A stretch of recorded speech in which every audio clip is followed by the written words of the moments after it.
chicken mates, chicken friends. So ito po ang barn ng MD Uri Farm. Makikita po natin maluwang ang pintuan at absuelto po ang paglabas-pasok ng hangin. Yan po ang isa sa mga dapat nating bantayan kapag tayo po ay gumagawa ng design ng ating housing o mga pabahay ng ating pasisiw. So, importante po, napakahalaga po ng ventilation. Sapagkat sa loob po ng kubo ay meron tayong heater na ginagatungan po natin to ng kahoy, uling o pwede rin rice hull. So sa pagsunog po merong usok na dapat po ang usok ay nakakalabas dito po sa mga singawan o mga bamboo slats kagaya po niyan. So importante rin po ang pagkakaroon ng rat proofing. Ito pong mga yero na pagka papasok po ang mga predators kagaya ng mga pusa o mga daga ay babangga po sila sa yero, hindi po sila makakapasok. So sa muli, pwede nyo pong subukan itong aming pamamaraan, MD Uri Integrated Farm.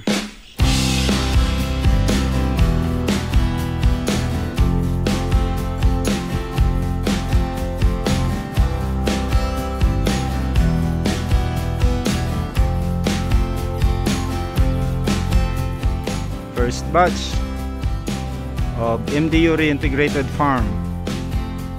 19 days old, masisikla, may kunti lang pong kailangang ayusin. Ang paggagamot po sa anti-coccidia para po maagapan yung coccidiosis na natural naman pong tumatama kapag 3 weeks old ang ating mga sisiw.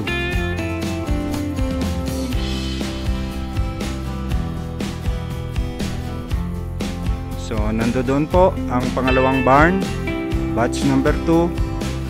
They are 9 days old sa ngayon.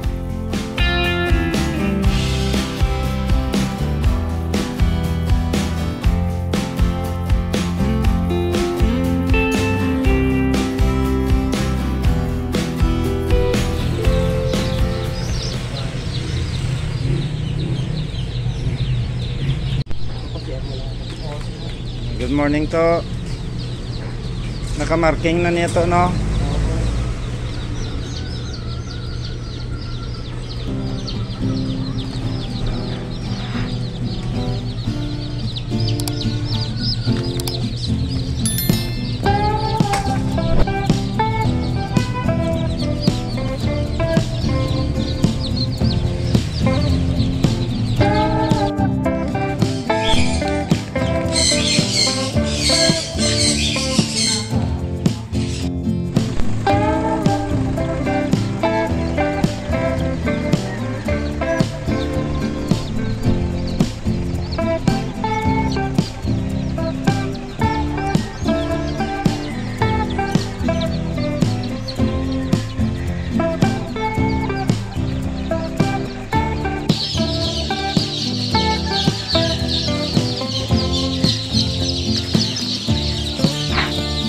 Ito po ang day old chicks, batch 5, 587 heads.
hatch 4,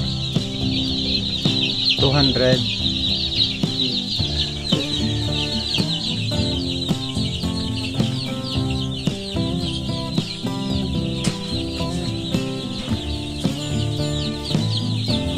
So 11 days ito yado.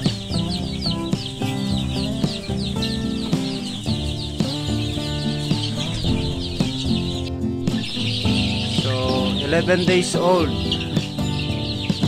na sisiw. Ito sila. Nasisigla.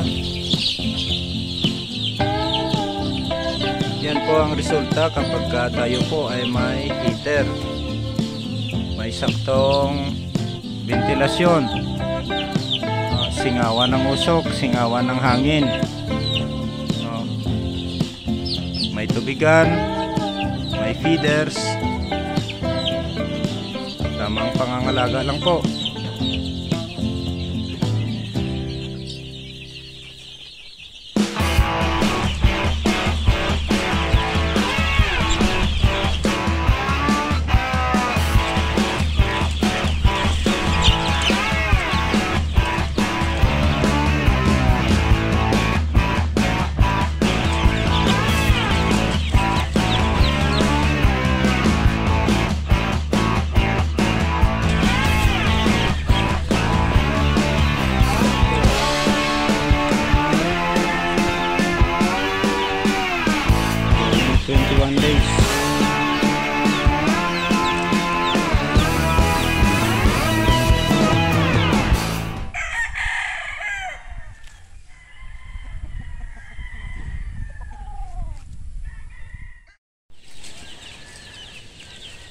Days old,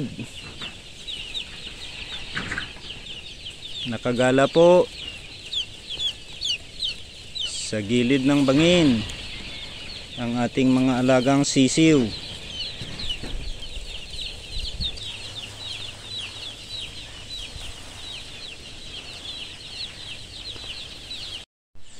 So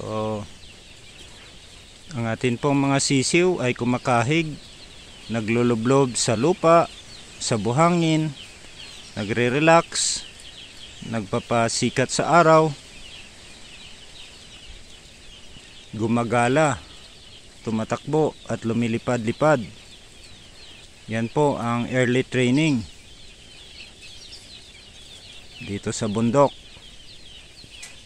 So kung nakikita po ninyo, yan po ang kanilang future na galaan. Bangin, may mga kahoy po, mga puno, mga baging, at may kunting patag din naman po para sa ating cord area.